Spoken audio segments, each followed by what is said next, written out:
Olá, bem-vindos a mais um E aí, professor? Oi, Martin, como vai você? Eu vou bem, e você? Eu estou muito feliz. Bom, hoje você foi bem rápido? Sim, eu decidi me adiantar. Pelo menos dessa vez. Mas que bom que você está bem. Nós estamos chegando perto do fim do ano? Eu espero também que estejamos próximos do fim do mundo. Sem dúvida. Na verdade, eu acho que eu quero mais o fim do mundo que o fim do ano. Com certeza. Se fosse possível coincidir, seria ótimo. Ora, com certeza. Seria realmente fantástico. Mas antes de começarmos e falarmos sobre o assunto, talvez pudéssemos reservar um momento para agradecer aos espectadores. Sim, precisamos agradecer muito, mas muito mesmo, a todos os apoiadores. Pessoas que permaneceram conosco nos bons e maus momentos. Eu espero que não tenhamos decepcionado ninguém. Vamos fazer um breve resumo dos eventos que aconteceram. Tivemos o privilégio de distribuir milhares e milhares de DVDs, assim como pendrives, em vários lugares do mundo. E também distribuímos milhares e milhares de Bíblias, acho que foram 25 mil, não é? E isso apenas recentemente. E também a mesma quantidade de grandes conflitos, não é mesmo? Sim, muito bom. Nós também fizemos palestras internacionais, palestras locais, reuniões campais. Tivemos 2 escolas esse ano também. O último curso acabou de ser concluído e nós estamos muito felizes com a chegada de dezembro. Sim, sim. Para quem não sabe, essa época é verão aqui. Por isso que tudo fecha em dezembro. Sim, Nós também estaremos fechando o escritório oficial a partir do dia 12 de dezembro. E reabriremos novamente em 12 de janeiro. sim, mas continuaremos transmitindo e fazendo tudo o que sempre fazemos. Então eu só queria agradecer muito ao nosso Senhor e Salvador. E todos vocês também contribuíram neste ano. Foi muito difícil, foi um ano bem difícil, mas vocês tornaram isso possível.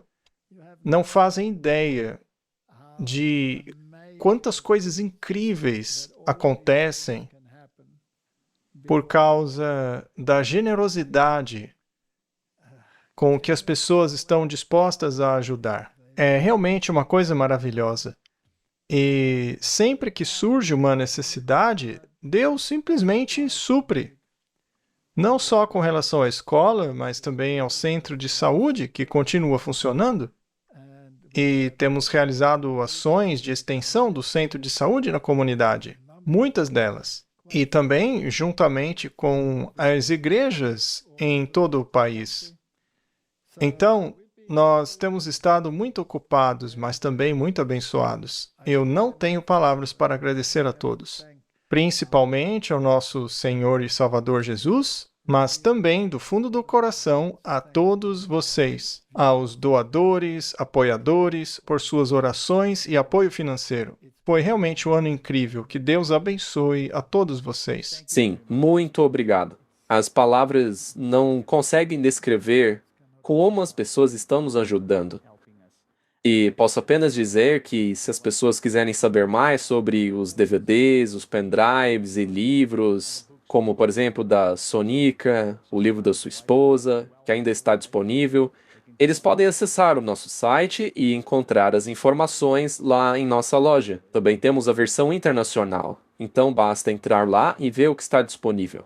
Então, muito obrigado e que Deus abençoe a todos. E, aliás, vamos lembrar as pessoas que, na medida do que for humanamente possível, nós também distribuímos esse material gratuitamente para que a mensagem possa ser divulgada, para que ela chegue em todos os lugares.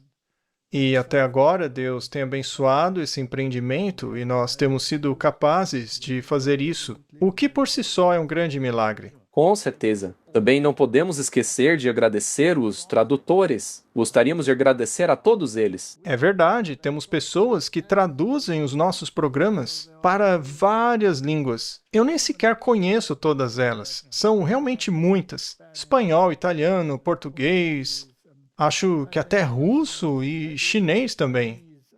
Eu nem sei quantas línguas, na verdade. Há vários no Oriente. É simplesmente incrível que os programas estejam sendo lançados praticamente ao mesmo tempo. E essas pessoas são altruístas, eles fazem isso pela causa e por amor à causa. Portanto, agradeço a todos os tradutores, que vocês sejam ricamente abençoados em tudo que fizerem. E Martin, o que dizer dos funcionários que trabalham no Clash of Minds e na Verity? Que Deus também os abençoe. Eles trabalharam muito esse ano. Esse ministério não existiria sem eles, né? Não? É verdade. Portanto, muito obrigado. Somos muito gratos a todos vocês. Desde os que trabalham no escritório, do pessoal de TI, aos terapeutas, cozinheiros, Ah, com certeza. e também os doentes que vêm para ser fortalecidos espiritual e fisicamente, né? Foi um trabalho de equipe incrível. Deus é muito bom para todos nós. Obrigado a todos. Agradecemos imensamente pelo seu apoio. Vamos orar, Martin. Nosso Pai Celestial, obrigado por nos unir. Obrigado por mais um ano que já se passou. E agora, olhando para o futuro, sabemos que não podemos enfrentá-lo sem a tua presença ao nosso lado. Então, agora, nesta conversa, por favor, nos oriente e nos ajude, em nome de Jesus. Amém. Martin, o mundo inteiro está agitado. Nos Estados Unidos, as pessoas estão entrando em clima de férias, já estão pensando no dia de ação de graças, já estão entrando no período natalino. Então, estão todos agitados. Mas acredito que, em grande parte, nós perdemos a bendita esperança. E se eu observar algumas de nossas igrejas e pessoas, elas parecem não ter compreendido o conceito de que a vinda do Senhor está muito próxima. Essa é a bendita esperança da nossa igreja. Tem sido a bendita esperança há mais de 2000 anos. E, Martin, as pessoas estão esperando por esse evento já há 2000 anos. No entanto, muitos se acomodam e dizem, não, ainda não é a hora. Essa é uma situação lamentável. É como se quase todos estivessem em estado de torpor. Alguns deles percebem que as coisas estão acontecendo, Mas não tem uma sensação de urgência, né? bom, temos um trono preparado ali. E esse trono, é claro, pertence ao Rei dos Reis e Senhor dos Senhores. E não a um ser humano qualquer que se diga pontífice para se colocar ali fingindo ser um rei do milênio. Isso não vai acontecer, não é bíblico. E a ideia de que o mundo inteiro será convertido ao cristianismo e que o domínio milenar da igreja vai assumir o controle, que todos os judeus retornarão à Palestina, tudo isso é ilusão que você não encontra na Bíblia, a menos que você distorça a palavra de Deus. É isso aí. A única bendita esperança está na vinda de Jesus para restaurar a terra em seu estado original. E ele fará isso. Ele fará isso. Não seremos nós. Os herdeiros do reino estão esperando já há milhares de anos. Já se passaram 6.000 anos, mais ou menos. Ou muito próximo disso. Então vamos direto ao assunto e ver para onde ele nos leva. A grande esperança de todas as eras, desde o princípio, tem sido a esperança do Messias estabelecer o seu reino. Martin, alguém já conseguiu isso até hoje? Não, e eles vêm tentando já há milênios. E sempre que parecem estar prestes a acontecer, algo acontece e tudo desmorona, não é? Principalmente por causa do egoísmo e orgulho que entram em jogo. Isso mesmo. Adão tinha essa esperança e pensava que ela se realizaria em um dos seus descendentes. Provavelmente achou que era Caim. Sim, o primogênito, mas ele tornou-se um assassino. Pois é, imagine só, Martin. Você espera e acha que este que nascerá irá redimir e tornar-se o Salvador, só que ele acaba sendo um assassino. Deve ter sido um choque terrível. Eu acho que os corações de Adão e Eva, Se partiram, né? após virem a morte e suas consequências na natureza, deve ter sido terrível. Então, Adão e Eva tinham a esperança. Eva tinha a esperança, mas não concretizou-se. Então Deus fortaleceu essa esperança quando Enoque foi trasladado, mas o Messias não veio em seus dias. E então o mundo antediluviano desapareceu em destruição, ao invés de tornar-se o reino glorioso de Deus. Se Deus não tivesse intervido naquele último momento, não teria restado nenhuma linhagem para vir o Messias. Veja como Deus é paciente ao esperar até o último instante. E hoje ainda o xingam de genocida, não é mesmo? Quando, na realidade, foi uma ação para salvar a humanidade. Sim, na verdade, foi um ato de misericórdia. Para com a humanidade, sim. Então Deus criou o homem como ser nobre, mas depois da queda, seu estado tornou-se deteriorado e ele precisava de redenção. Lemos assim em Eclesiastes 7:29. Eis que descobri isso. Deus fez o homem reto. Só que aí vem aquela palavrinha terrível, né? Mas buscaram muitas invenções. O homem sempre dá um jeito de complicar. Pois é, a primeira descendência de Caim começaram a criar instrumentos musicais a fim de perverter o som, ao invés de utilizá-los para o bem, certo? E isso se mantém até os dias de hoje? Sim, temos o heavy metal. Fico pensando no que os anjos pensam ao ouvir isso. É incrível.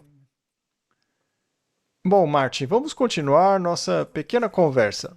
Essa esperança persistiu no mundo pós-diluviano, com a promessa sendo repetida a Noé, Abraão, Isaque, Jacó e os seus descendentes, os filhos de Israel. E todos eles pensavam que isso aconteceria em seus dias respectivos, correto? E não aconteceu. Então, por que achamos que há muita chance de acontecer conosco?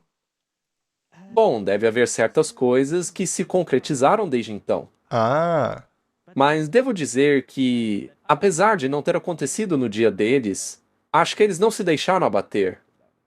Eles mantiveram sua esperança viva. é a bendita esperança. Os judeus aguardavam esse libertador, ansiando por um grande libertador do seu país. E assim interpretaram erroneamente as profecias da primeira vinda de Cristo, aplicando-as à segunda vinda gloriosa. E assim rejeitaram o único que poderia salvá-los. Triste, não? Muito triste. As palavras de Jesus, "Eu voltarei", eram a esperança da igreja cristã. E os discípulos, mesmo após a ressurreição, perguntaram-lhe, "É agora que o Senhor vai estabelecer o reino?" Chega a ser triste. É triste que eles estivessem tão focados no que eles queriam que acontecesse, mas tinham que ter sua mentalidade trabalhada, Tem que ser calibrada, né? sim, para entrar em harmonia com Deus. Já se passaram 2000 anos. Ainda bem que o bom samaritano, deixou apenas 2 moedas na hospedaria. Para quem não sabe, uma moeda equivalia ao salário de um dia, e se considerarmos os dias cósmicos, isso equivaleria a 2000 anos. Mas eu não estou definindo o tempo, ok? Apenas estou citando as escrituras, caso alguém fique irritado e confuso com o que eu disse. E também não se pode definir um tempo, porque, segundo ele na parábola, que se fosse necessário um pouco mais de dinheiro, Ele compensaria, não é? Sim, você tem toda a razão, Martin. então não é exato. Sim, não é ferro e fogo. Pode demorar um pouco mais, porque, de fato, ele disse que compensaria se fosse necessário mais. Mas, muito bem. Provérbios 13, versículos 12 e 13. A esperança adiada faz adoecer o coração. Mas o desejo realizado é árvore de vida. Será que nossa atitude desempenha algum papel? É muito interessante. Se o seu desejo, se a sua esperança estiver no lugar errado, seu coração ficará doente. Sabe qual é o nosso objetivo com este episódio? Trata-se de reacender essa esperança e despertar a igreja de seu estado letárgico. Acorde! É verdade. Se isso não for feito, se o desejo não for reacendido, a pessoa não pode estar preparada para o momento. Quem despreza a palavra será destruído. Será então que devemos estudar a sua palavra? Claro. Mas aquele que teme o mandamento será recompensado. Martin, todo o evangelho está nisso daí. Não é? Tudo. É incrível. Está bem ali no Antigo Testamento. Temam a Deus e guardem os seus mandamentos. Também está em Apocalipse. Sim. Portanto, para todos os nossos irmãos e irmãs que dizem que ainda não chegou a hora, porque já tem demorado tanto, será que eles estudaram as Escrituras com atenção para ver em que ponto no fluxo do tempo estamos? Talvez precisamos lembrá-los do porquê a situação atual é diferente do que era antes, como foi na época de Adão, ou de Abraão, Isaac, Jacó, dos israelitas, ou a igreja cristã primitiva, ou a reforma, etc. Mas por que é diferente? Ageu 2, versículo 6. Pois assim diz o Senhor dos Exércitos, ainda que seja apenas uma vez, daqui a pouco eu farei tremer os céus, a terra, o mar e a terra seca. Eu abalarei todas as nações, e o desejo de todas as nações virá. E encherei esta casa de glória, diz o Senhor dos Exércitos.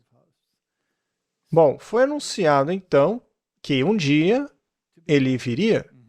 Eles já estavam no período do Segundo Templo, que não era tão glorioso quanto o Primeiro Templo.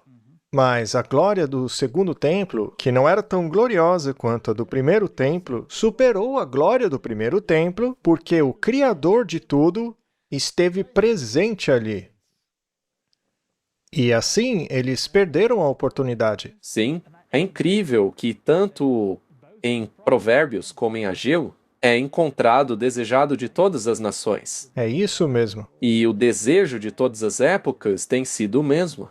E Jesus, Deus queria muito despertar sua igreja, não é? Deus quis despertá-los e sacudi-los. E para tal, ele enviou os sábios do Oriente.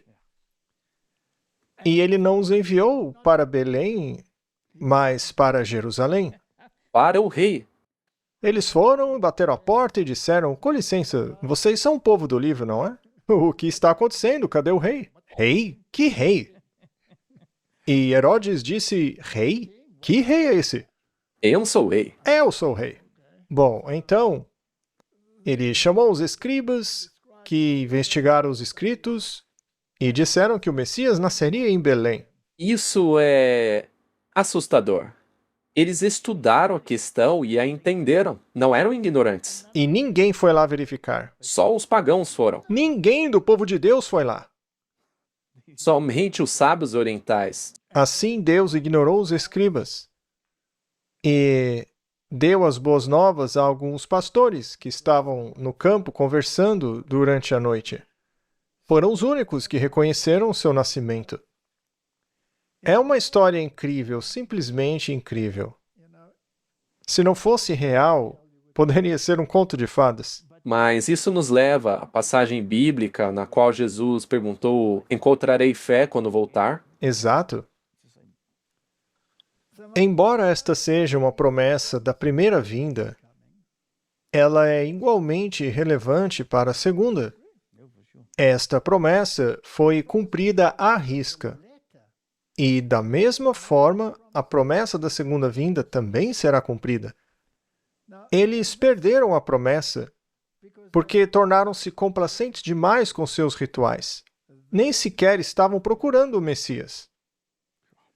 Paulo situa o abalo dos céus e da terra, como foi dito aqui, no futuro, fazendo referência também à segunda vinda. Então, esse texto aqui tem dupla aplicação.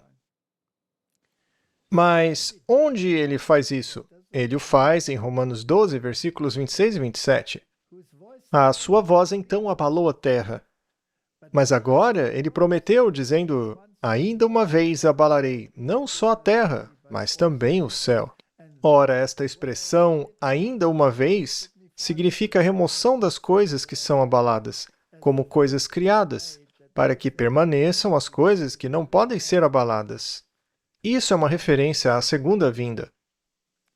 Então haverá eventos de proporções épicas que abalarão até mesmo o céu, que ocorreram e também ocorrerão, para que entendamos aonde estamos no curso da história.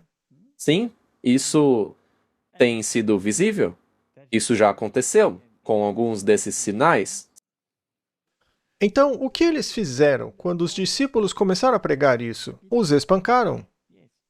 E o que fizeram com as pessoas que começaram a pregar a segunda vinda? A igreja também não os espancou? Mesma coisa. Em 1844, o período em que a primeira mensagem do hoje foi transmitida, Eles ainda querem seu reino terrestre e estão trabalhando o tempo todo para construí-lo. e o que será das pessoas que pregam que isso vai acontecer em breve? Martin, o que acontece com todos aqueles que são herdeiros do reino? Aqueles que já morreram, estão sob a terra, que foram mártires por causa de Cristo, muitos deles. E aqueles que aguardam sua segunda vinda e desejam fazer a sua vontade, para que tenham o direito de entrar na cidade. Ora, deixe eles apodrecerem aí por mais um milênio, ou 2, ou 3, enquanto a gente se diverte aqui embaixo. Não faz o menor sentido. Então, Paulo pregou com fervor a segunda vinda de Cristo.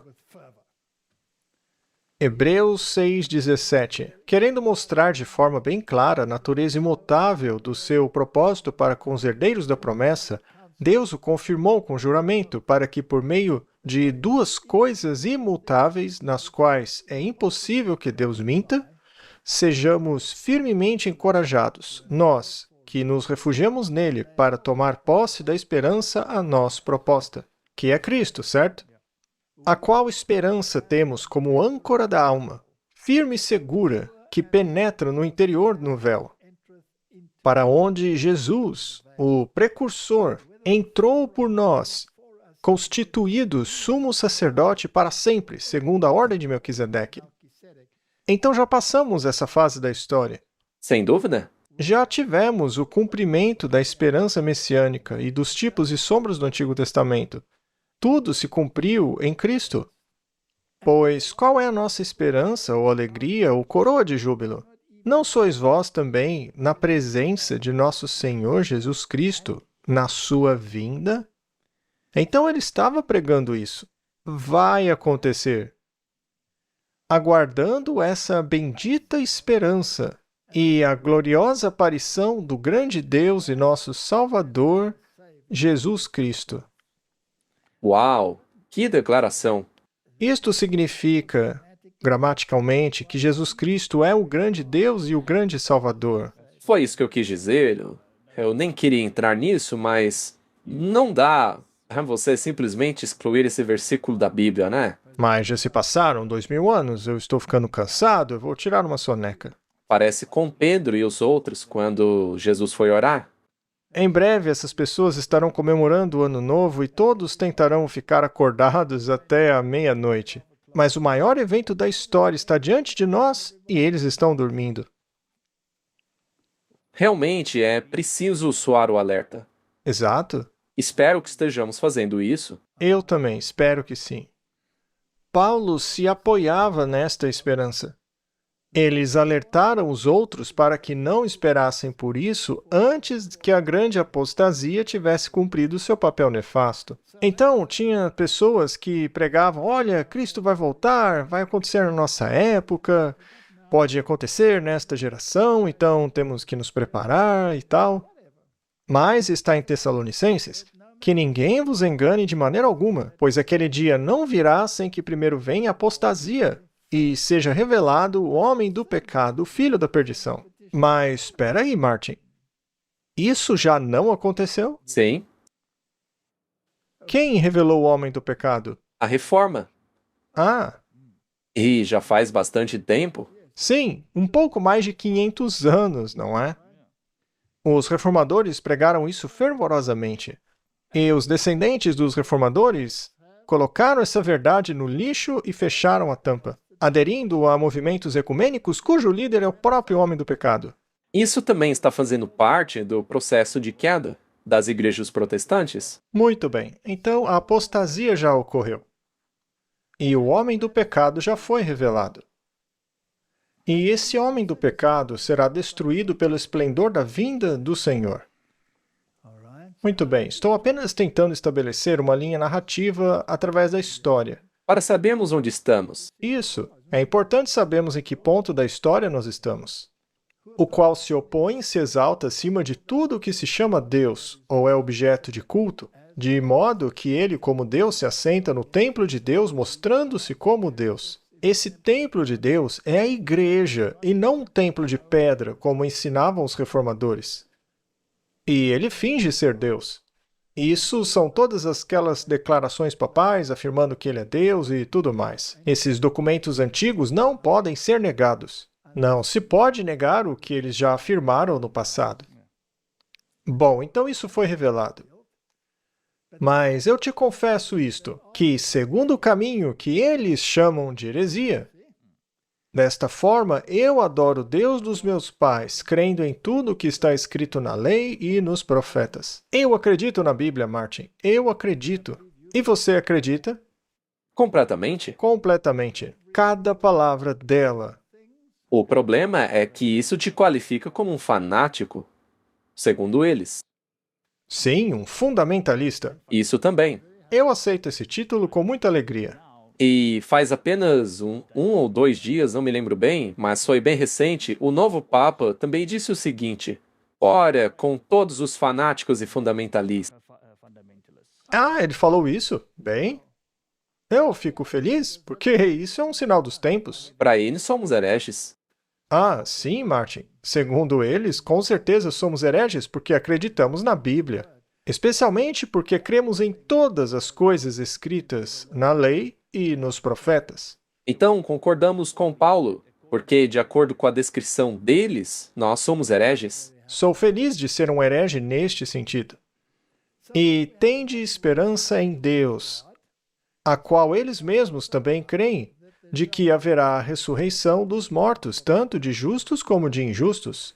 E nisso eu me exercito, para ter sempre uma consciência sem ofensa para com Deus e para com os homens. Então Paulo tinha essa bendita esperança de que todas essas maquinações e eventos que aconteceriam, que ocorreriam ao longo da história, culminariam, no fim das contas, na vinda de Cristo. E Pedro, será que ele tinha essa esperança? Claro, com certeza. Bendito seja o Deus e Pai de nosso Senhor Jesus Cristo, que, conforme sua misericórdia abundante, nos regenerou para uma viva esperança pela ressurreição de Jesus Cristo dentre os mortos, para uma herança incorruptível, imaculada e que não se desvanece, reservada nos céus para vós. Onde está a recompensa, Martin? Não aqui. Guardados pelo poder de Deus mediante a fé para a salvação que está prestes a ser revelada no último tempo. Nos últimos tempos. Exato. Eles podem tentar fazer o reino deles o quanto quiserem. Não vai dar certo. Não vai. Nisso exultais, ainda que agora, por um pouco de tempo, se necessário, estejais sofrendo com várias provações, para que a prova da vossa fé, muito mais preciosa do que o ouro que perece, embora provada pelo fogo, redunde em louvor, glória e honra na revelação de Jesus Cristo. Na revelação, na aparição de Jesus Cristo. Não na criação de um milênio temporal, formado por um grupo de igrejas que nega aos santos de todas as épocas o direito de fazer parte desse reino. Não? Isso não faz sentido? Bom, então, à luz do que acabamos de ler, estaria Cristo sendo negligente em relação à sua vinda? Ou existe um protocolo estabelecido? Sim, eu acredito nisso. Ele estabeleceu os limites para a humanidade e concedeu-lhes a oportunidade de encontrá-lo e serem salvos até o tempo em que os redimidos de todas as eras fossem reunidos e se tornassem filhos do reino. Faz sentido? Sim. E não fazer parte de um reino terrestre aqui nessa terra, nesse pesadelo. Não importa no que você acredita, dizem eles. Deus vai esclarecer as doutrinas quando chegarmos no céu. Mas não é assim, elas serão resolvidas aqui mesmo, porque estão na Bíblia. Leiam a Bíblia, deem atenção a ela. Mas o Papa quer deixá-la de lado? Ora, um dos dois está errado. Sim, e eu não acredito que seja a Bíblia. Pois é. João 1,10. Ele estava no mundo e o mundo foi feito por intermédio dele, mas o mundo não o conheceu. Veio para o que era seu, mas os seus não o receberam. Mas a todos quantos o receberam, dessa vez pelo menos o mas é positivo, né? Mas a todos quanto receberam, deu-lhes o poder de se tornarem filhos de Deus, aos que creem no seu nome. Esse poder é o derramamento do Espírito Santo sobre os filhos de Deus. Então, Martin, o Israel de todas as eras... eles serão herdeiros do reino, sejam israelitas literais ou israelitas espirituais, correto? Sim, e é interessante que os mesmos requisitos para se qualificar para fazer parte de Israel são os mesmos para os literais e os espirituais. Deuteronômio 32:8. Quando o Altíssimo dividiu as nações, sua herança, quando ele separou os filhos de Adão, veja, Martin, ele separou. Ele estabeleceu os limites do povo de acordo com o número dos filhos de Israel, pois a porção do Senhor é o seu povo. Jacó é o destino de sua herança. Então, eles se dividiram em dois grupos, a linhagem de Caim e a linhagem de Adão, através de Sete e Sem, e etc. Falemos um pouco sobre essa separação. O que fez a linhagem de Caim? Eles desenvolveram a religião do Oriente, que era uma religião voltada para o lado oposto do santuário, longe da expiação de Cristo, longe do altar. Eles direcionaram sua bússola para a salvação por meio de suas próprias obras. Sim, enquanto isso, os outros guardavam os mandamentos de Deus. Os requisitos sempre foram os mesmos. Sim. Então, esse é o Israel de todas as eras, os vencedores, que lutam com Deus desde o princípio. Quando esse propósito for alcançado, todo o seu povo será coberto com o manto da justiça. Eles são os herdeiros do reino. Então, desde os tempos mais remotos, seja a época de Enoque, seja Noé ou Matusalém, seja o povo pós-diluviano, a linhagem de Sem, Jafé e Cã, estejamos falando sobre a divisão que ocorreu ali, na qual eles se separaram de novo, aqueles que seguem a linhagem de Nimrod e aqueles que seguem a linhagem do povo de Deus, Abraão, Isaque e Jacó, sempre houve dois grupos. E há o manto da justiça. Seremos revestidos com o manto da justiça. Esse é o único manto que te levará ao paraíso. E não é você que o faz. Não, ele tem que ser nos dado de fora. Isaías 60, versículo 21. O teu povo também será todo justo. Herdará a terra para sempre. O renovo que plantei, obra das minhas mãos, para que eu seja glorificado. É o reino dele, do princípio ao fim. Mas isso ainda não foi visto porque eles estão mortos, estão esperando a ressurreição. 2 Pedro, o Senhor não retarda sua promessa, como alguns pensam, chamando isso de negligência, mas ele é longânimo para conosco, não querendo que nenhum se perca, mas que todos cheguem ao arrependimento. O reino está se aproximando, está crescendo. É por isso que, às vezes, somos um pouco egoístas, porque queríamos ele agora, né? Sim, eu mesmo queria agora. Eu sei, mas a gente tem que ser paciente, Walter. Será que isso é uma fábula?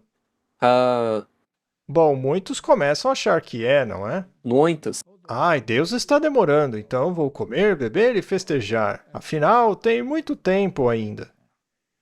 Bom, Pedro disse: porque não seguimos fábulas engenhosamente inventadas quando vos anunciamos o poder e a vinda do nosso Senhor Jesus Cristo, mas fomos testemunhas oculares de Sua Majestade. Martin, Cristo virá quando as profecias concernentes à sua vinda se cumprirem. Você concorda? 100%? Não há uma espera, uma demora. Ele está aguardando o cumprimento das profecias. As profecias da primeira vinda não se cumpriram? No dia exato. É impressionante, não é? Todos podemos constatar o cumprimento dessa profecia, não é? Quando ele saiu das águas do batismo, o tempo se cumpriu. Ora, que tempo? O da profecia de Daniel. A profecia das 70 semanas. Quando ela terminou, Martin? 27. Depois de Cristo. Agora some 2000 anos a isso. Estou brincando, não faça essa matemática, porque vai confundir os escribas e fariseus. Não vamos irritá-los ou confundi-los com essa matemática, para mostrá-los onde estamos no curso da história. Não quando Jesus vai voltar, mas onde estamos no curso da história. Muito bem. É a mesma coisa que aconteceu quando Jesus disse: vejam a figueira. Ele não estava definindo um tempo, mas mostrou que eles não estavam prontos. Então, fora daqui. Ele virá quando todas as profecias se cumprirem, não é mesmo? Sim. Então seria importante saber quais profecias já se cumpriram? Ora, claro. E é assim que analisamos em que ponto estamos no curso da história. Como que os reis magos sabiam que haveria um Messias? Eles estavam estudando as profecias. Profecias de Daniel. Sim, é das 70 semanas. Sim, e eles vieram da antiga religião medo-persa, que haviam honrado os escritos de Daniel. Exatamente. Muitas vezes mais do que aqueles que deveriam ter sido os depositários dos oráculos, não é? Portanto, a profecia deve ser interpretada à luz da história. Apenas uma interpretação histórica e contínua da profecia pode fazer justiça a todas as épocas, ou seja, essa bobagem de futurismo, onde todas as profecias se cumprirão apenas numa época em que a igreja nem sequer estaria presente. Ora, para que serve a Bíblia então? Como alguém pode acreditar nisso? Mas esse é o pensamento atual, o dispensacionalismo. Talvez porque seja uma visão confortável, né? Porque você fica esperando, adiando, porque certas coisas ainda não aconteceram. Mas eles estão olhando para o lugar errado, estão analisando os eventos errados. Se sua bússola aponta para o lugar errado, você vai parar no lugar errado. Sim.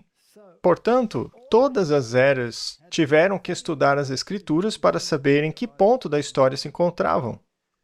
Se a humanidade tivesse estudado diligentemente as profecias nesse contexto, não teriam cansado-se de esperar e sofrido o naufrágio de sua fé. Acredito que muitas pessoas de nossa comunidade estão fazendo o mesmo. Portanto, as profecias de Daniel e Apocalipse precisam ser compreendidas porque nos dão as grandes linhas da história. Além dos eventos que ocorrerão antes do grande e terrível dia do Senhor, precisamos saber o que está acontecendo, Martin.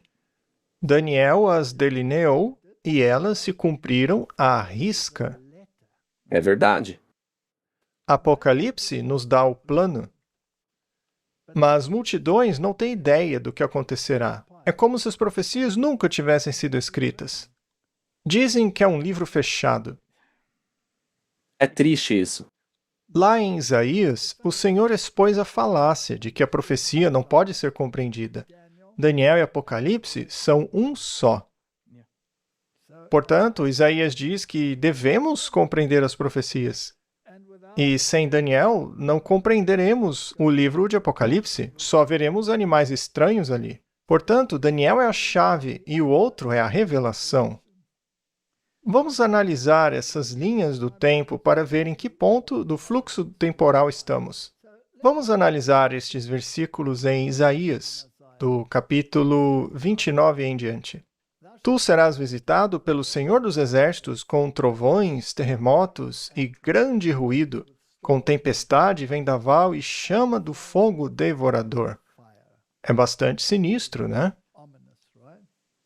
E a multidão de todas as nações que lutam contra Ariel. Vamos falar sobre isso daqui a pouco. Mesmo toda aquela luta contra ela e suas munições, e os que a afligem serão como um sonho ou como uma visão noturna. Será como quando um homem faminto sonha que come, mas acorda, e sua alma está vazia. Ou como quando um homem sedento sonha que está bebendo, mas acorda e está desfalecido, e sua alma tem fome. Assim será a multidão de todas as nações que pelejam contra o Monte Sião. Então, aqueles que lutam contra Jerusalém, seja no sentido literal, como no sentido espiritual, estes irão morrer de fome por algo que desconhecem. Isso aconteceu literalmente. E agora está acontecendo espiritualmente. Parem e maravilhem-se, gritem e clamem. Eles estão embriagados, mas não de vinho. Cambaleiam, mas não de bebida forte. Cambaleiam com falsas doutrinas. Pois o Senhor derramou sobre vocês o espírito de profundo sono. Já estamos aí. Esse sono é contagioso, né? É uma pandemia de sono. E fechou os seus olhos, cobriu os profetas, os governantes e os videntes. E a visão de tudo isso vos tornou como as palavras de um livro selado. É impossível compreender o Apocalipse. Ninguém deve abrir aquele livro. Ora, mas é uma revelação. É uma revelação. Que os homens entregam a um sábio dizendo, lê isto, peço-te, e ele responde, não posso, é um livro selado. Martin, é exatamente isso que acontece hoje. Eu sei que eu tô rindo, mas... Mas é uma tragédia. E infelizmente isso é verdade. Eu sei porque você tá rindo. É porque é exatamente o que acontece hoje. Isso se cumpriu. É isso mesmo. E o que podemos fazer para acordar-nos? Nada. Uma bomba atômica não acordaria essas pessoas. Vamos analisar um pouco mais a fundo. Versículo 12. E o livro lhe é entregue, embora não seja apreendido. Ou seja, o sujeito erudito diz, eu não consigo entender esse livro. A gente diz, leia assim, mas ele responde, eu não posso, não faz sentido para mim. Ora, mas é justamente ele que deveria estar me ensinando o livro. Portanto, o Senhor diz, esse povo se aproxima de mim com sua boca, e com seus lábios me honram, mas afastaram de mim o seu coração. Mas o seu temor para comigo consiste apenas em ensinamentos de homens? Eles não estudam as Escrituras. E ainda que você não entenda o livro, Deus pode te ajudar com isso. O que eles querem é inventar a sua própria religião. E Martin, se o livro é tão difícil assim de entender, será que colocar um monte de bateria e barulheira facilitaria ainda mais a compreensão dele? Claro que sim. Ou então ficar repetindo as coisas como um mantra. Portanto, eis que procederei a fazer uma obra maravilhosa entre esse povo. Sim, uma obra maravilhosa e um prodígio. Porque a sabedoria dos seus sábios perecerá. Veja só. E o entendimento dos seus prudentes será ocultado. É um aviso muito sério. Mas quem é essa Ariel? Ariel é um nome simbólico para Jerusalém, que significa leão de Deus. O versículo descreve as multidões de nações que lutarão contra Jerusalém. E o nome Ariel enfatiza a importância da cidade, tanto como lugar do poder divino, como um alvo para o juízo de Deus. Ariel significa leão de Deus em hebraico, fazendo referência à força da cidade e à sua proteção divina. Veja, estamos analisando isso em sentido espiritual. Porque a Jerusalém literal, foi destruída no ano 70 depois de Cristo. Sim, foi reconstruída, estão tentando reconstruir o templo hoje, o que por si só é uma grande blasfêmia, porque o templo já não tem nenhum valor, uma vez que o Cordeiro de Deus que tira o pecado do mundo já foi sacrificado e está como sumo sacerdote em um templo muito melhor, sendo esse terrestre apenas um símbolo do templo verdadeiro lá no céu. Então, Martin, todos aqueles que lutam contra a verdade estarão dentro desta categoria de pessoas que não sabem o que está acontecendo. Vamos dar uma breve olhada no que aconteceu, então, né? Daniel nos apresentou o fluxo do tempo e nos disse quais reinos se sucederiam. Tínhamos a cabeça de ouro, que é a Babilônia, que por sua vez, em Daniel capítulo 7, foi representado como leão com asas de águia. E esse reino passou. Aí veio a Medo-Pérsia. E veja, isso não é invenção nossa, a própria Bíblia diz quais reinos seriam. Sim, a gente não precisa ficar imaginando. Que em capítulo 7 é representado pelo urso, não é? E esse reino também já passou. Depois tinha os quadris de bronze, que no capítulo 7 é representado pelo leopardo de 4 cabeças. Também já passou, foi a Grécia.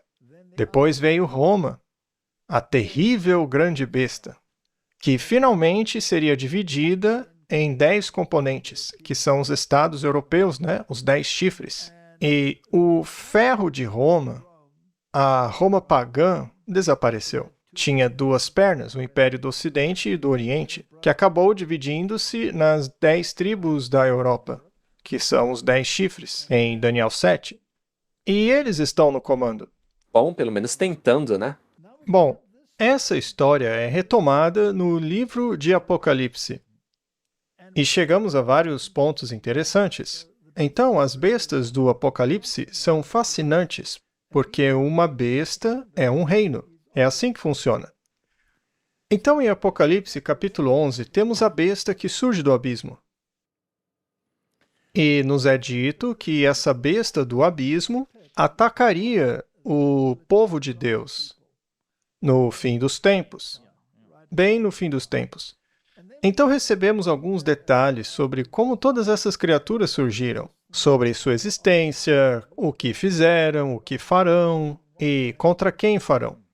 No capítulo 12 de Apocalipse, temos um dragão vermelho com 7 cabeças e coroas em suas cabeças. O mesmo capítulo nos diz que esse dragão atacaria até mesmo o príncipe da aliança. Jesus? E o mataria.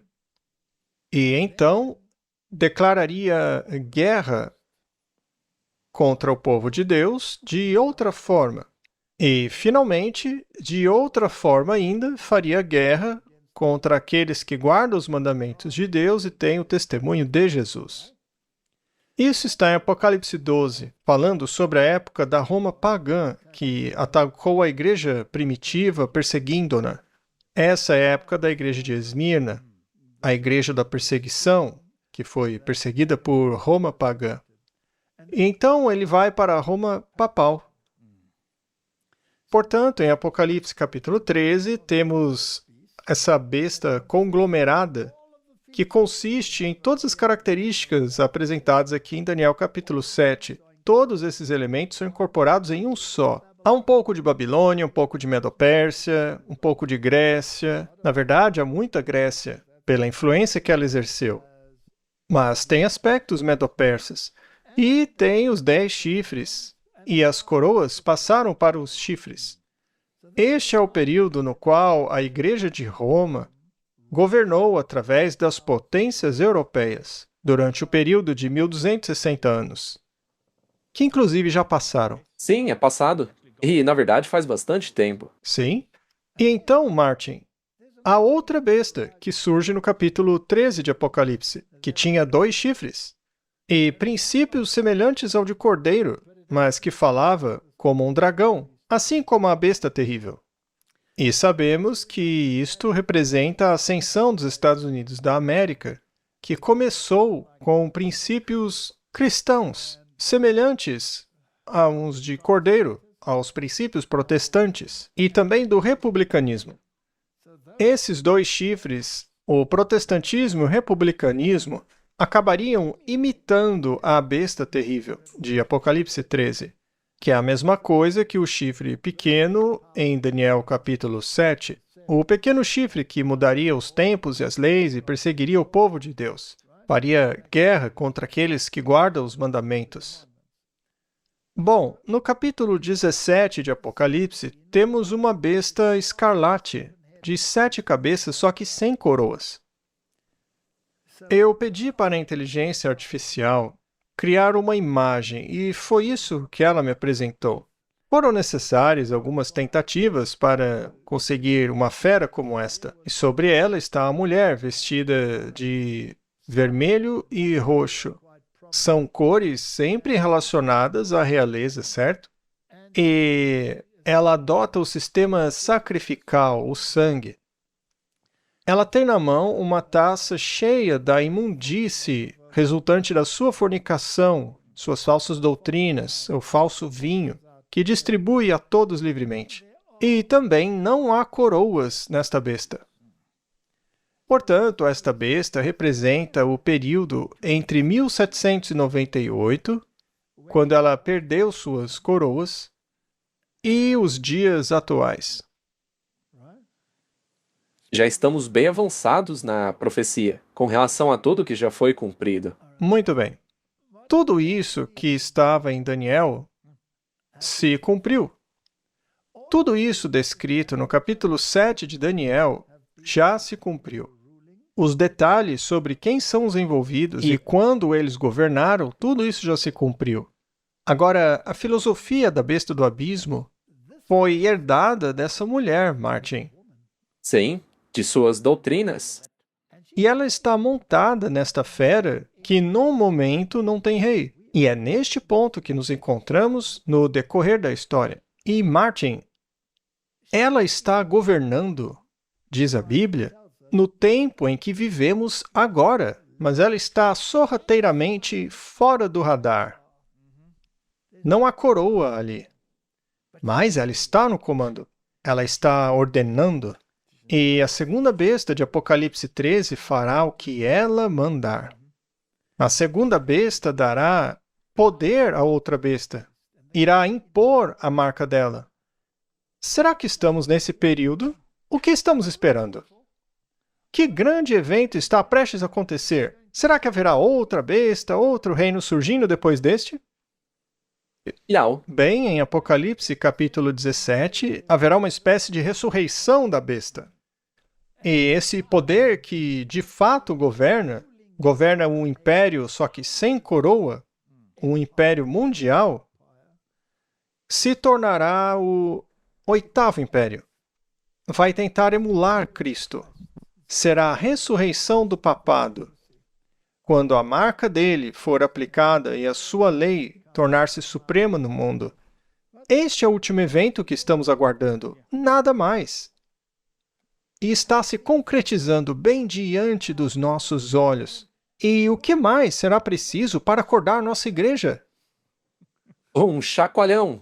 Eu não sei, temos que começar a agitar as coisas. Tudo isso já foi cumprido, não sobrou nada. Nada. Mas eu ouvi que a igreja precisa ser perfeita antes que Jesus venha. Então eu achei que era isso que tinha que acontecer agora. Martin, quão perfeito era Enoque quando ele foi trasladado? Bem, ele não tinha nenhuma mancha ou ruga. É mesmo? Sim, E quanto a Elias? mesma coisa. Mas ele era um homem com as mesmas paixões que as nossas, diz a Bíblia. Claro. Martin, todos aqueles reformadores que viveram à altura da luz que tinham, até o ponto de morrerem por ela, até mesmo morte na fogueira. Que manto eles utilizavam? O mesmo manto de justiça que todos têm que ter para irem ao céu. Quão perfeito é esse manto? Totalmente. Porque só existe um perfeito. Então, seria possível superar a perfeição e ser mais perfeito do que eles? Não. Eu acredito que a salvação tem sido a mesma ao longo de todas as épocas. A única diferença é o que eu disse. Você tem que estar à altura da luz que recebeu. E, curiosamente, nós, hoje, já recebemos muita luz. Temos mais luz do que qualquer um deles. Por acaso Martinho Lutero sabia quem era a segunda besta de Apocalipse 13? Não. Ele nem sabia de sua existência ainda. A maioria nem sabia da existência do novo mundo. Ele sabia quem era a mulher montada na besta, e isso ele sabia sim. Mas ele não sabia quem era a besta. Mas será que ele tinha condições de saber quem era a besta sem a coroa? Não. Ele não tinha como saber isso. Não tinha como, Martin. Veja só. É por isso que eu acho que se as pessoas ficam esperando por coisas acontecerem, o risco disso é acabar caindo no sono. Mas prontos ou não, Jesus vem. Vai acontecer mais cedo ou mais tarde. Nós dependemos dele, não ele de nós. Não podemos nos tornar presunçosos. Podemos apressar a vinda dele, se fizermos a sua vontade e despertarmos as pessoas. Sabe, Martin, o povo de Deus já poderia estar em casa. Se Israel, por exemplo, tivesse aceitado o Messias, podia ter acabado ali. Se o movimento adventista inicial tivesse aceitado a doutrina da justificação pela fé, poderíamos ter ido para casa. Então eu devo dizer que, infelizmente ou felizmente, eles não corresponderam às expectativas. Sim. Infelizmente para muita gente, mas para nós, felizmente. Felizmente para nós. Então, Martin, vamos falar sobre isso um pouco.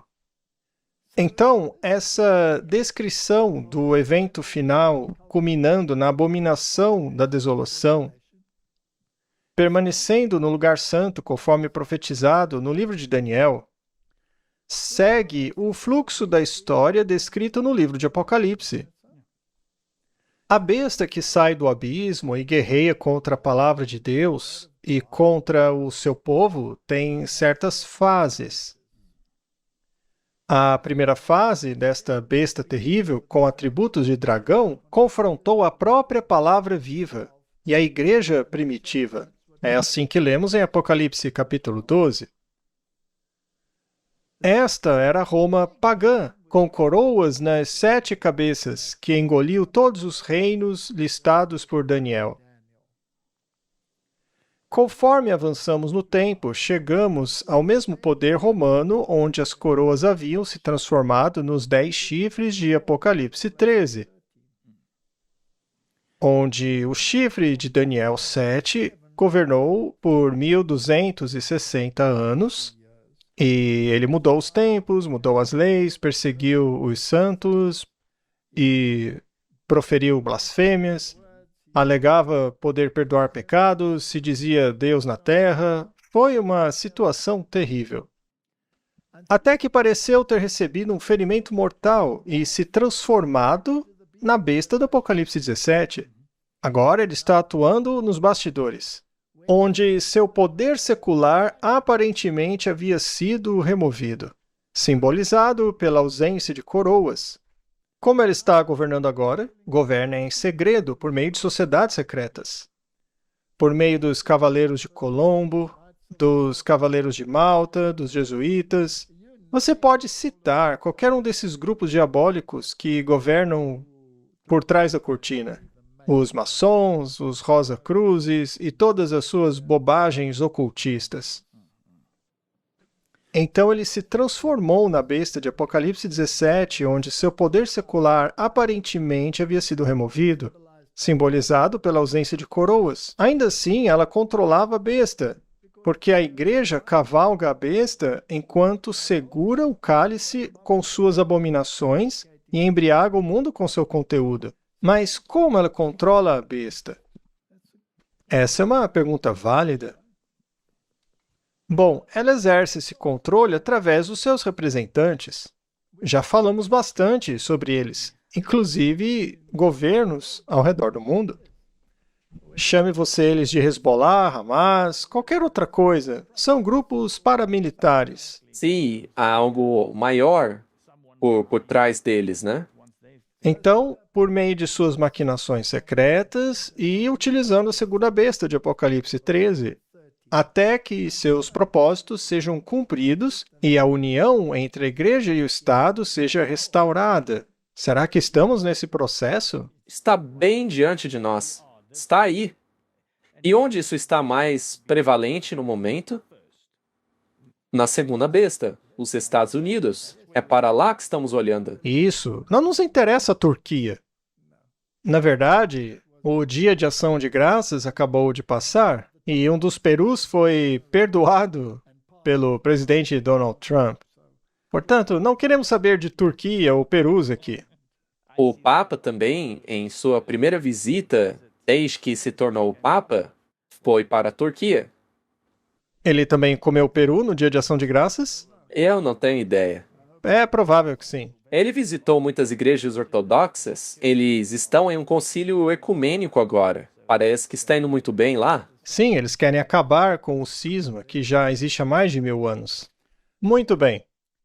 Então, ela está usando representantes, com o objetivo de restaurar a união entre a Igreja e o Estado, criando a imagem que faz a sua vontade. Impõe a sua marca e guerreia contra Cristo e sua verdade, perseguindo seus filhos, que guardam os mandamentos e se apegam ao testemunho de Jesus.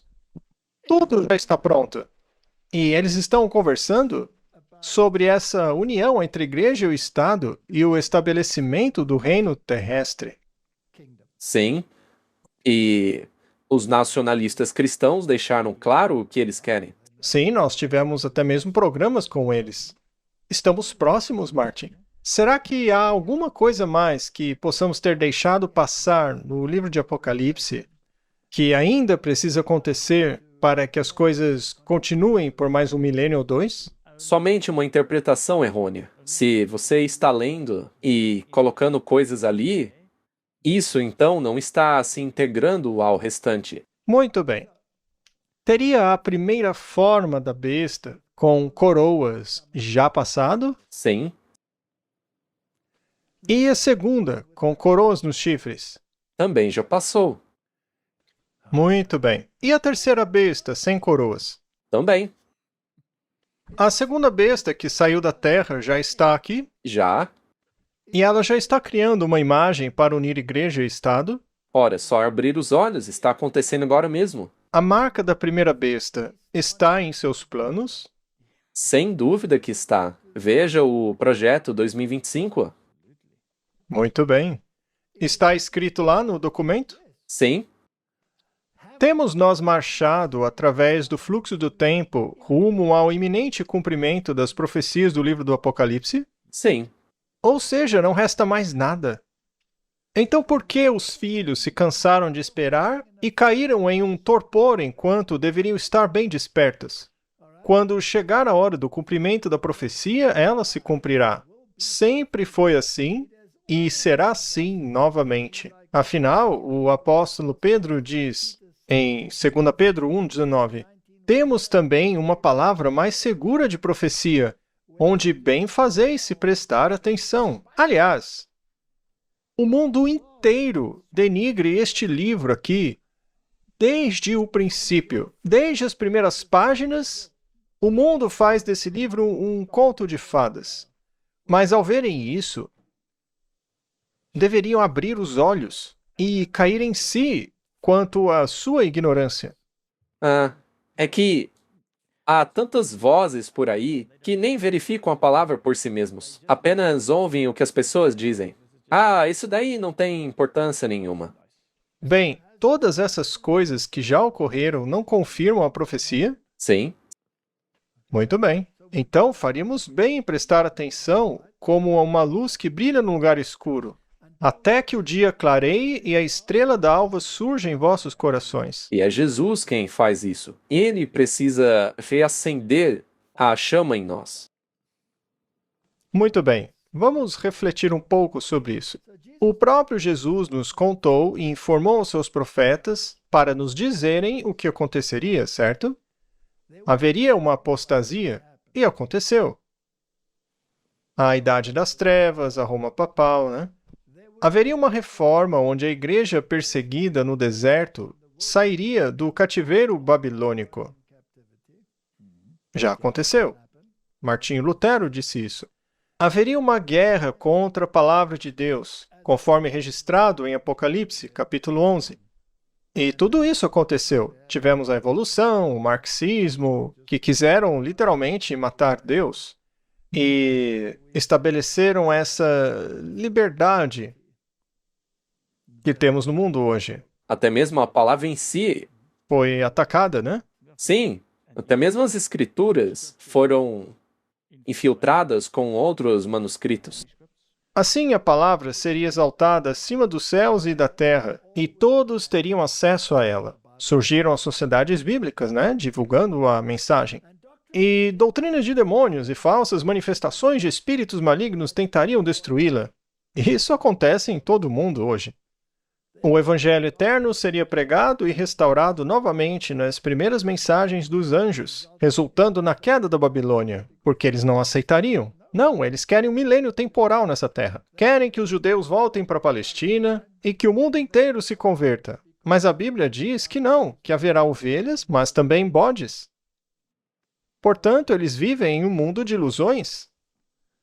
Muito bem. E culminaremos na perseguição final.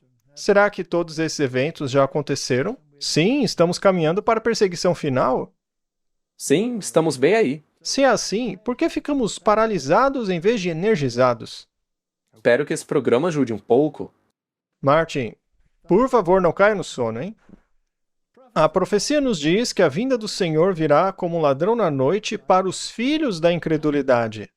Olha, isso é o mais importante. Eles distorcem esse texto completamente, colocando aí a doutrina do arrebatamento secreto. Então, Martin, as igrejas que não anseiam pela vinda de Cristo, mas por um evento que ocorra aqui na Terra, não vão acabar sendo surpreendidas com o ladrão à noite?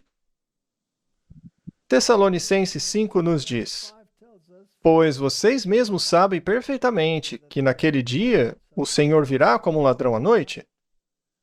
Pois quando disserem paz e segurança, ou quando a Ucrânia finalmente tiver paz, ou Jerusalém tiver paz, Aí tudo vai ficar bem, né? quando a Venezuela alinhar-se, enfim, aí haverá repentina destruição, assim como as dores do parto sobre uma mulher grávida, e não escaparão. Mas vós, irmãos, não estáis em trevas, para que aquele dia vos surpreenda como um ladrão.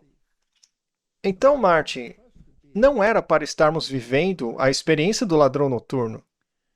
Porque vocês são filhos da luz, filhos do dia, não somos da noite nem das trevas. E essa luz, naturalmente, vem da Bíblia. Porque podemos ler o que está escrito lá em Apocalipse, nós não acreditamos que é um livro fechado, como os escribas e fariseus lá de Isaías que diziam: eu não sei o que isso significa.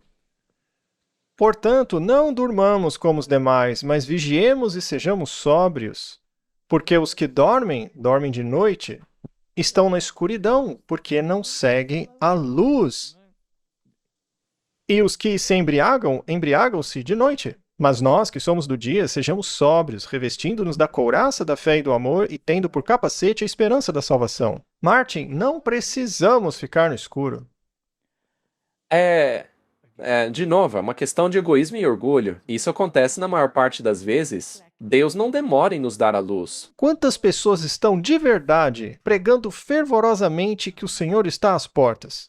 São poucas. São poucas. Deveriam ser milhões. Não se deixe desanimar pelas pessoas que dizem: você está espalhando medo. Não perca seu tempo ouvindo essas pessoas. Continue pregando.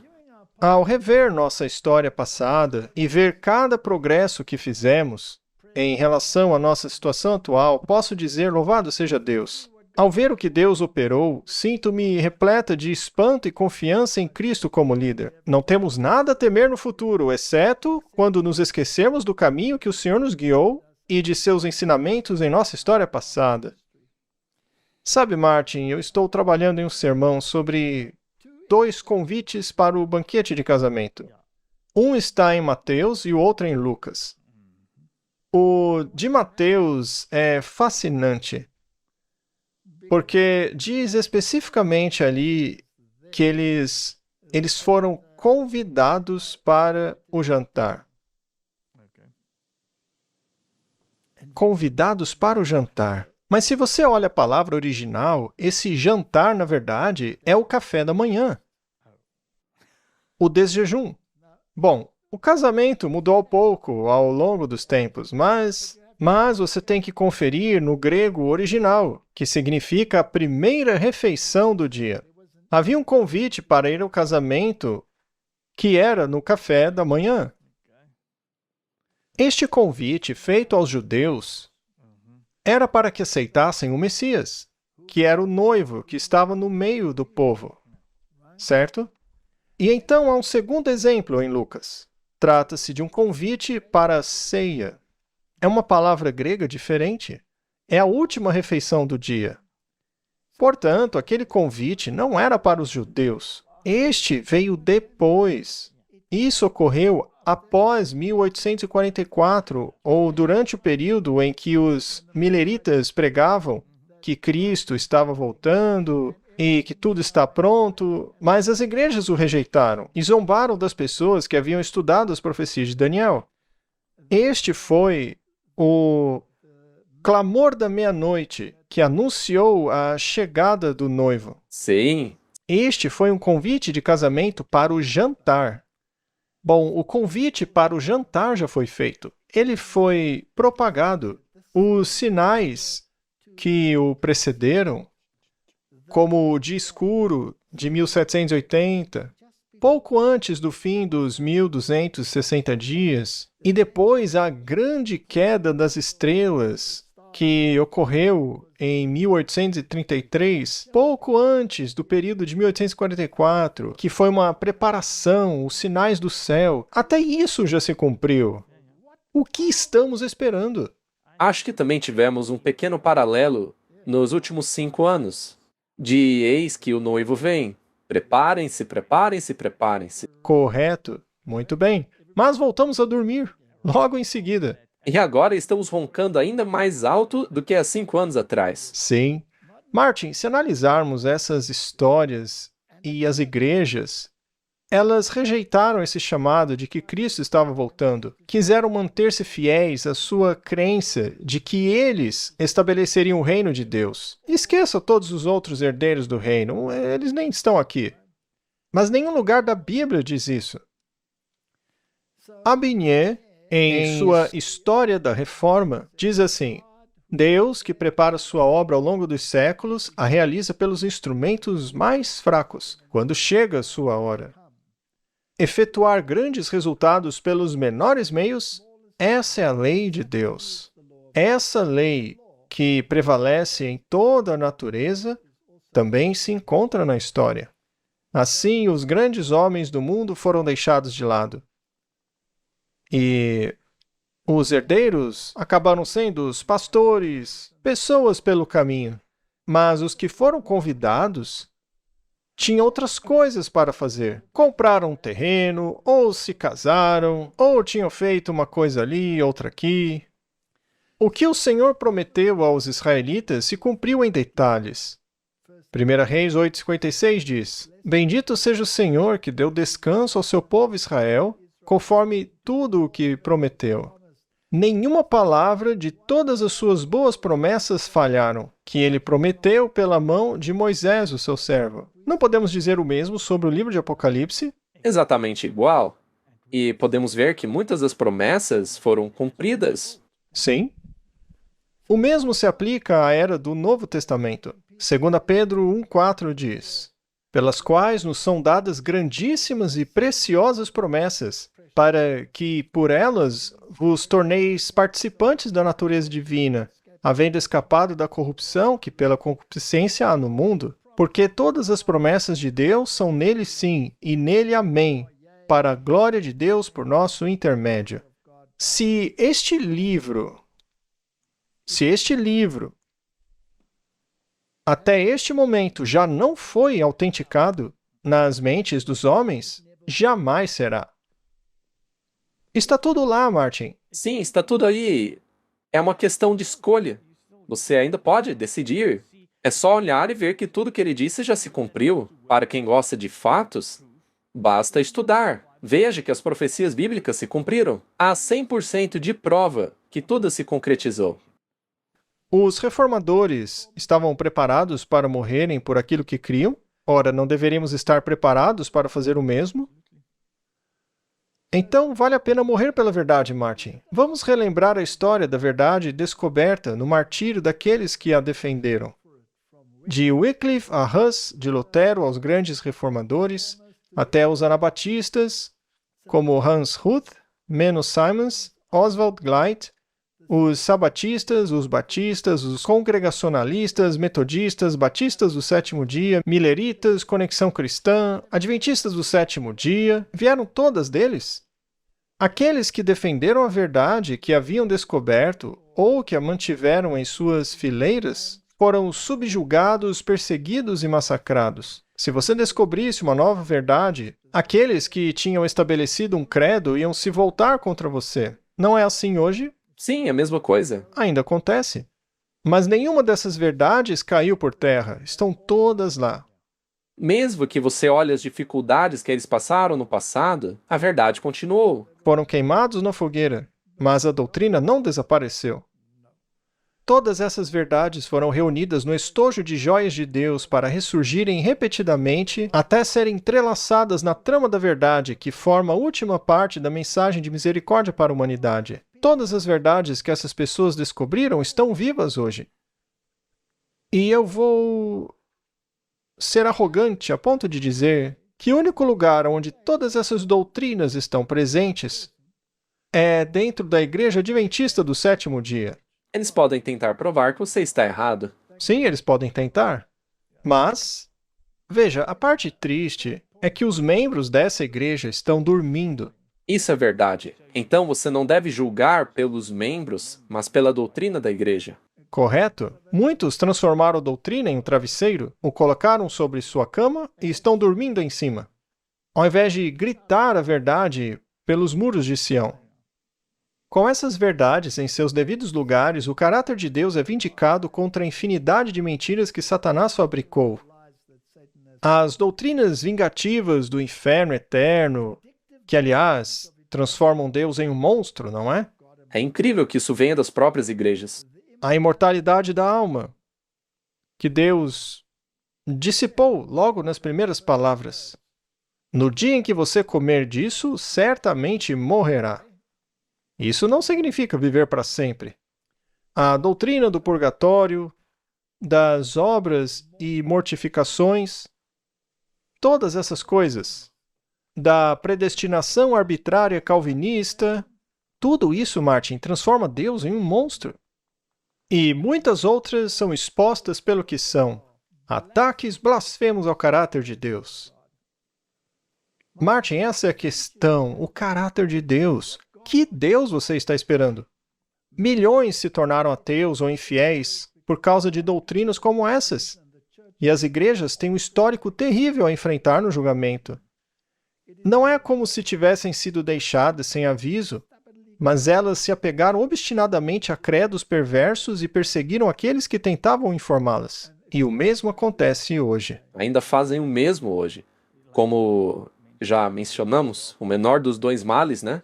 É ruim se você acabar perseguido, mas isso é melhor do que prejudicar o bem comum, disseram eles.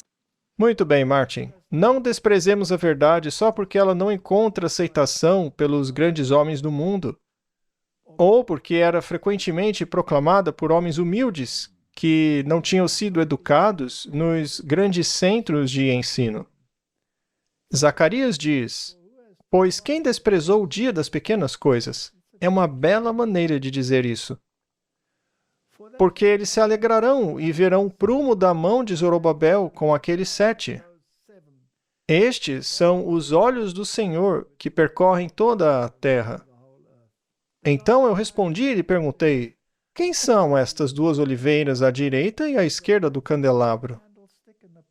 E eu lhe respondi novamente: Que são estes 2 ramos de oliveira que, através dos 2 tubos de ouro, derramam azeite dourado? E ele me respondeu e disse: não sabes o que são estes? Eu disse: não, meu senhor. Estes são os 2 ungidos que estão diante do Senhor de toda a terra. Então, temos a Bíblia. Temos os dois ungidos, o Antigo e o Novo Testamento, o Evangelho em tipo e o Evangelho em verdade. E todas as profecias se cumpriram, exceto a cereja do bolo, que eles estão colocando meticulosamente em seu bolo. Agora mesmo. Sim, neste momento, enquanto falamos. Enquanto Lutero defendia sua posição sobre as Escrituras, o orgulhoso Eck retrucou: surpreende-me a humildade e a modéstia com que o reverendo doutor se propõe a opor-se, sozinho, a tantos padres ilustres e pretende saber mais do que os soberanos pontífices, os concílios, os doutores e as universidades? Isso soa muito familiar. É incrível como a história se repete, né? E como você mencionou, esse Papa acabou de dizer que qualquer pessoa que acredite nesse livro é uma desgraça para a sociedade. Seria, sem dúvida, surpreendente se Deus tivesse ocultado a verdade de tantos santos e mártires até a chegada do reverendo padre. Aqui está Martinho Lutero. E quem são esses santos, esses seres iluminados? São pessoas como Tomás de Aquino, que disse que roubar é aceitável se houver necessidade. Exatamente. E isso está em toda parte hoje. Essa mentalidade está ficando muito popular. Ai, Martin, a história é fascinante. A tendência da humanidade é buscar a sabedoria do homem em vez da sabedoria de Deus. Mas Deus diz: deixai de vos aproximar do homem, cujo fôlego está nas suas narinas. Afinal, em que se deve ele estimar? Então, Martin, as igrejas mundanas abandonaram a bendita esperança. Elas querem construir um império terrestre. E acabaram de fazer um belo acordo abrâmico, não é? Deixando Cristo fora dele. E fazem muitas dessas coisas. Ter todos esses encontros maravilhosos e reuniões religiosas, coisas do gênero. Eles até podem mencionar o nome de Jesus, mas é só isso. Jesus é só um nome. Eles estão se preparando para estabelecer um reino na terra, no qual governarão por 1000 anos, enquanto viram as costas para Cristo e seu reino. O reino de Cristo é preparado para os filhos da primeira ressurreição e dos vivos trasladados, para possuírem para todo sempre. Não será deixado para os filhos da desobediência. O próprio Cristo o estabelecerá. Este é o conflito. Está bem aí. Nos dias desses reis de Daniel, o Deus do céu suscitará um reino que jamais será destruído, e esse reino não será deixado a outro povo. Ele esmagará e consumirá todos esses reinos e durará para sempre. Martin, a segunda besta de Apocalipse, está dizendo: eu vou fazer esse reino. Sim, e o resto do mundo está dizendo aleluia. Sim, a Europa está aplaudindo. E o chifre pequeno está dizendo para esquecermos as doutrinas e rechaçarmos os fundamentalistas. Sim, dizem que temos que nos amar como os irmãos, mas para isso acabam se esquecendo do amor a Deus. Oséias diz: semeastes a impiedade, colhestes a iniquidade. Comestes o fruto da mentira, porque confiaste no vosso caminho, na multidão dos vossos valentes. Então eles vão seguir o mesmo caminho. Como diz aquele ditado, Efraim está preso aos ídolos. Deixe-o ir. Deixe-o ir. A expressão bem acordado é usada 630 vezes no espírito de profecia. Sabia disso? Eu não sabia. Agora é a hora de estarmos bem acordados e não dormindo, como se não tivéssemos esperança ou desconhecêssemos o tempo em que vivemos. Sejamos sóbrios e vigilantes. O vosso adversário, o diabo, é um leão que ruge e está andando por aí procurando a quem devorar. Isso também é cumprimento da profecia, a nossa sonolência. Claro, Todas as virgens estavam dormindo. todas elas. Martin, isso é muito preocupante, porque significa que nós também estamos dormindo. Uhum. Se lembra de um programa que fizemos cujo nome era Surpresa Avassaladora? Sim, E nele você disse que todos os discípulos fugiram. Você até mencionou que, se tudo isso realmente acontecer, pode ocorrer mesmo conosco. Então temos que nos preparar. Temos que nos preparar. Os reinos deste mundo ainda não vieram a ser de nosso Senhor e seu Cristo. Isso foi retirado de conselhos a pais, professores e estudantes. Então, o reino de Deus ainda não foi estabelecido. Nenhum ser humano estabeleceu esse reino aqui. É Ele quem o fará. Não se enganem, vigiem e hajam depressa, pois a noite vem, na qual ninguém pode trabalhar. Não incentivem estudantes que vão até vocês, carregados com a obra de salvar seu semelhante, a fazerem curso após curso de estudo. Todos esses longos cursos. Martin, é por isso que introduzimos cursos breves de evangelização. Não prolongue por muitos anos o tempo necessário para se obter uma educação. Ao fazer assim, vocês dão a impressão de que há tempo suficiente. E esse mesmo plano se revela uma armadilha para suas almas. Certo. Então, se alguém disser assim, tá, mas ela escreveu isso há mais de 100 anos atrás, então por que eles não podiam estudar? Acho que a resposta veio ali. Esse plano em si se revela uma armadilha para suas almas. Então, esse longo período de estudos era por causa deles mesmos, porque estudar por muito tempo pode apagar a chama. E, Martin, se você acompanhar os acontecimentos conforme se desenrolam no livro do Apocalipse, também teria uma compreensão melhor de onde nos encontramos no curso da história. E isso pode mantê-lo bem desperto. Portanto, o reino nunca será devolvido aos poderes terrenos ou mesmo à igreja cristã. Não, será tudo varrido. O reino dos homens vai virar pó, vai desaparecer.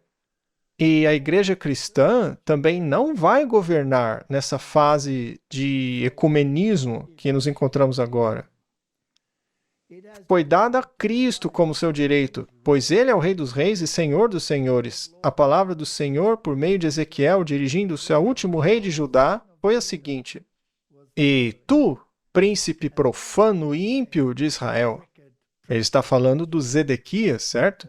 Um rei que foi mau.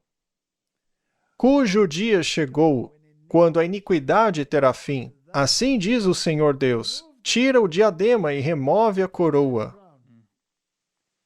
Tire a coroa. Isso não será mais o mesmo. Exalta o humilde e humilha o soberbo. Eu o derrubarei, derrubarei, derrubarei. E ele não existirá mais até que venha aquele a quem pertence o direito. E eu o darei a ele. Por que Ezequiel usou a palavra derrubar 3 vezes? Essa é uma boa pergunta. Devemos pensar sobre isso. Quando ele foi desempossado? Isso aconteceu quando o reino foi tirado dos filhos de Israel, certo?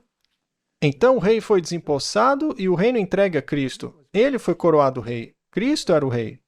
Depois veio o papado e eles reivindicaram a coroa para si.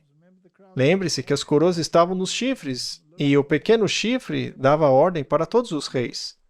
Então aconteceu naquela época, mas hoje estão tentando reerguer o reino de novo, ou seja, a terceira vez. Então, por 3 vezes, eles tentaram fazer isso. Hoje estamos na fase em que as coroas ainda não existem, mas em breve existirão e darão poder para a besta por esse breve período de tempo, ela terá sua coroa de volta. E finalmente isso será revertido pela terceira vez. Eu não sei se isso está correto, mas pode ser uma suposição razoável. Mas não ocorrerá de novo, porque o reino pertencerá somente a Cristo. É aí que cai por terra a estátua que representa o reino dos homens. Será esmiuçada, desaparecerá, e não será destruída por mãos humanas. E Miqueias diz: E tu, torre do rebanho, fortaleza da filha de Sião, a ti virá o primeiro domínio. O reino virá para a filha de Jerusalém. Cristo vai estabelecer tudo, e os seus súditos serão seus herdeiros.